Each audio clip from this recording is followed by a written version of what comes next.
In a world where interviewers often push their own agendas, some Hollywood stars refuse to play along. These are the moments when celebrities completely shut down loaded questions from reporters, like the time Jerry Seinfeld was criticized for the lack of racial diversity on his show. I have noticed that most of the guests are mostly white males. Oh, this really pisses me off, but go ahead. Really pisses me off. A visibly irritated Seinfeld initially tried to address the question with humor, but became more intense as he continued. Here, Peter, what do you see? A lot of whiteys. What's going on here? People think it's the census or something? I mean, this has got to represent the actual pie chart of America. Who cares? Seinfeld didn't hold back, shutting down the accusation and making it clear that the only thing that matters is whether or not a comedian is funny. Race or anything like that, but everyone else is kind of with their little calculating, is this the exact right mix? You know, I think that's, to me, it's anti-comedy. But Samuel L. Jackson took things to another level, getting even more confrontational when called out for the language he used in Django Unchained. Surrounding the usage of the N-word in this movie. And no, nobody, none. The word would be... Oh, I don't want to say it. Why not? I don't like to say it. Have you ever said it? No, sir. Try it. I don't like to say it. Try it. Really? Seriously? We're not going to have this conversation unless you say it. The unsuspecting reporter clearly wasn't ready for Jackson to flip the script, and it showed. Awesome. I don't want to say it. Come on. Will you say it? No. That's not the same thing. Why do you want me to They're say it? going to bleep it when you say it on your show. Say it.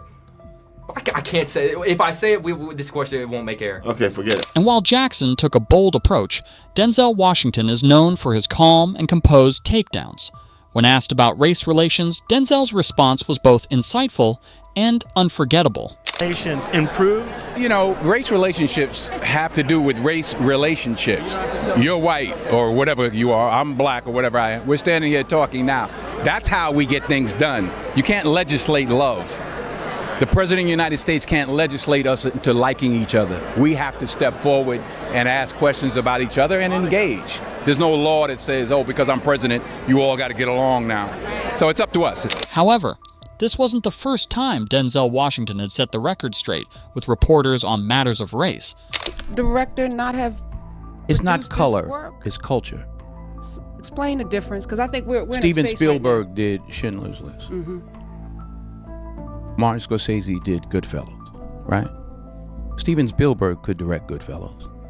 Martin Scorsese probably could have done a good job with Schindler's List, but they're cultural differences. Much like Denzel, Morgan Freeman masterfully addressed a racially charged question with intelligence. Just listen to his response when CNN's Don Lemon questioned him about race and wealth.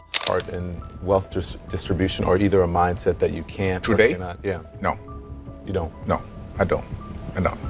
Hey, you and I, we're proof. Why would race have anything to do with it? Put your mind to what you want to do and go for that.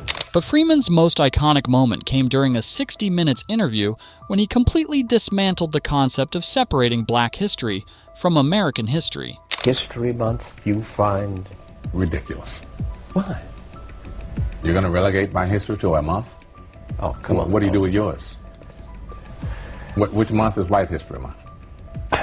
No, well, come on, tell me. Well, I'm Jewish. Okay, which month is Jewish History Month? There isn't one. Oh, why not? Yeah. Do you want one? No.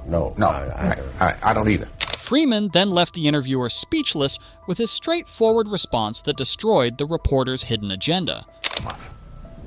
Black history is American history. How are we going to get rid of racism? Stop talking about it. I'm going to stop calling you a white man. Yeah. And I'm going to ask you to stop calling me a black man. Comedian Bill Burr, however, takes a completely different approach, ditching calm logic and coming out swinging against loaded questions. Funny. Yeah, of course. Some people have a hard time saying yes, though. There are a lot of angry young men on the internet that are like, women can't be fun. Will you guys just grow up and just sit down and write your own and come up with it? Start your own show. show. Have your own award show. Quit waiting around for other people to do for you. That's the problem. If you guys had your own big club and I was standing outside of it, you'd never let me in. I'd start my own. You guys got to start your own. You got brains in there, right? Yes, absolutely. So write your own and quit your whining. We're all eating a giant sandwich out here. Nobody cares. I don't care. As the conversation escalated, Burr made it clear that he wasn't done calling out the agenda behind the question. Whether you got a or a all right? Just do what you want to do, and hopefully people respond to it. But this the quotas and all of this become undeniable. Taking a more measured approach, Matthew McConaughey skillfully deflected a blatant attempt to trap him with a loaded question, delivering an epic response that left no doubt he was in control. Considered to run for governor of the state of Texas. Do you think political office is in your future?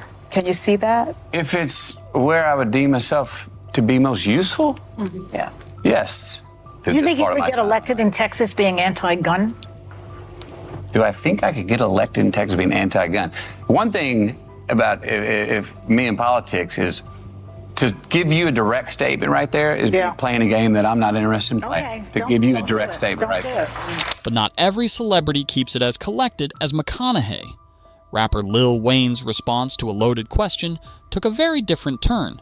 It all started with Wayne's comments in a controversial Fox Sports interview. Of America in race relations and what you see from day to day in your life. God knows I have been nothing but blessed.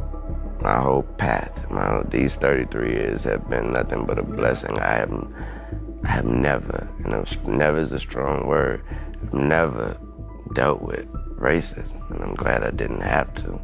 I thought that was clearly a message that there was no such thing as racism. That's what I thought. Following public backlash, Wayne was asked if he had any regrets about what he said.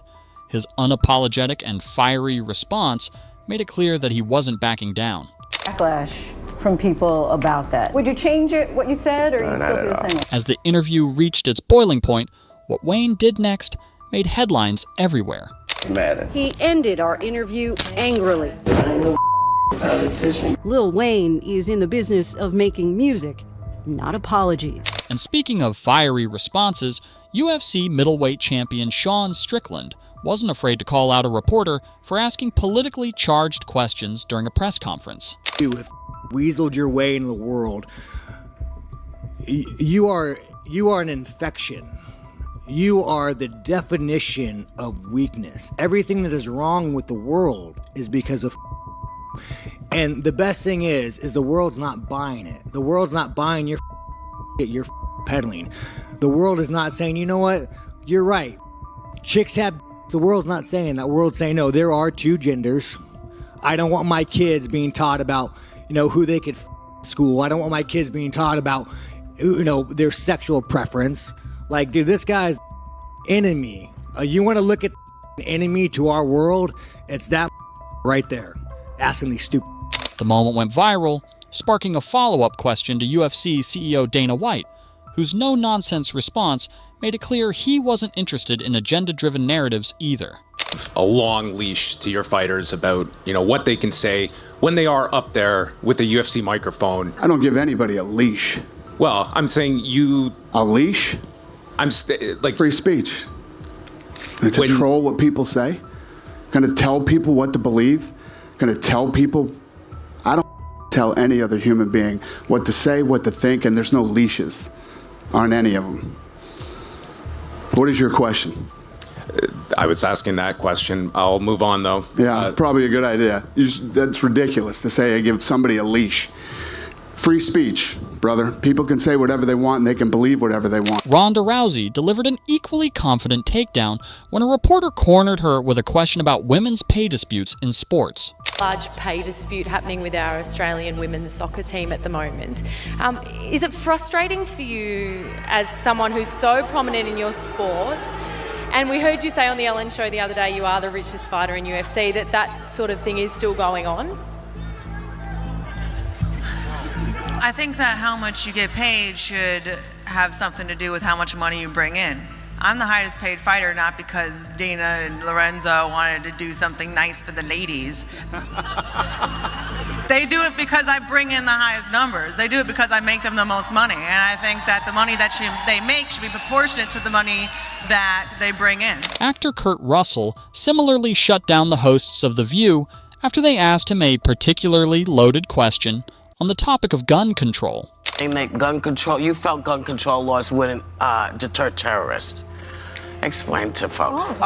Well, you know, these are these things where, first of all, I was in a situation, we do what we call the dog and pony. Right. We're out doing the dog and pony selling a picture. And you get sometimes you get what you feel is slightly ambushed by somebody who's really got an agenda. And that's sort of, I think, that's my opinion of what happened to me the other day. Recognizing the bias behind the question, Russell made sure to make his stance known with a sharp and unapologetic response. The thing I like to watch is entertainers or actors get political. It's just something I can't stand watching.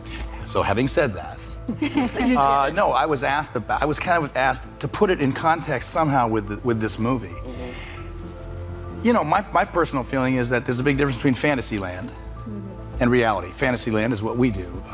You're either writing something, writing a song, writing a book, doing a movie, doing a television show. That's Fantasyland. Mm-hmm. And that's where that stuff belongs.